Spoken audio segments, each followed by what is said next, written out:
tumeshajifunza kuhusiana na habari ya Uislamu pamoja na Yesu Kristo.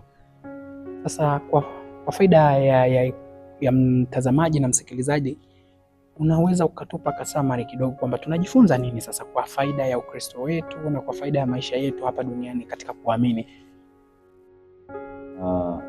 Katika somo la juma hili yako mafundisho mengi ambayo tunayapata sisi kama vijana wa Kikristo wa imani, kwamba tunapaswa kuelewa kuhusiana na habari ya uungu wa Yesu.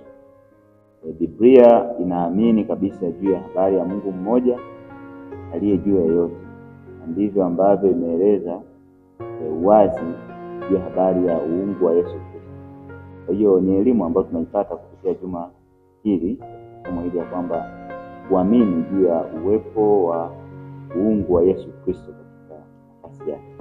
Lakini tunapata kujifunza pia juu ya habari ya dhambi, kwamba imani ya Kiislamu inaichukulia dhambi kwa namna nyepesi sana, kwamba mwanadamu anapopotea hata yuko ni mdhaifu, kwa hiyo anaweza akatubu, Mungu akamsamehe na kuendelea na mambo mengine kama ilivyokuwa.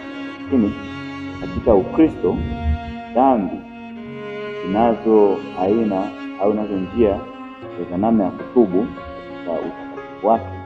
Kwanza lazima mtu atakaswe na kubariki ufalme wa mbingu ili aweze kukubalika katika akubaliwe katika namna ya kutubu ile dhambi yake, ili kwamba akubaliwe katika ufalme.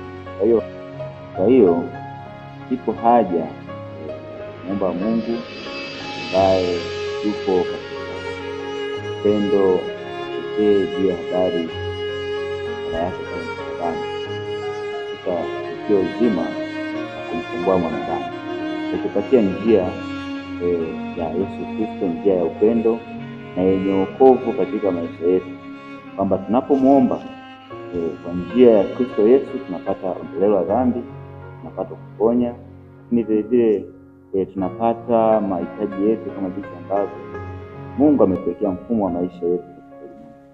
Kwa hii ni nafasi pia upendeleo kwa sisi kama Wakristo, lakini vile vile hata kwa watu wenye imani tofauti na Ukristo, kwamba wanaitwa sasa kuamini katika Yesu Kristo na kuweka imani zao katika Yesu Kristo pekee, ili kwamba Mungu ayatawale maisha yao katika uungu huo kwa namna ya kipekee sana.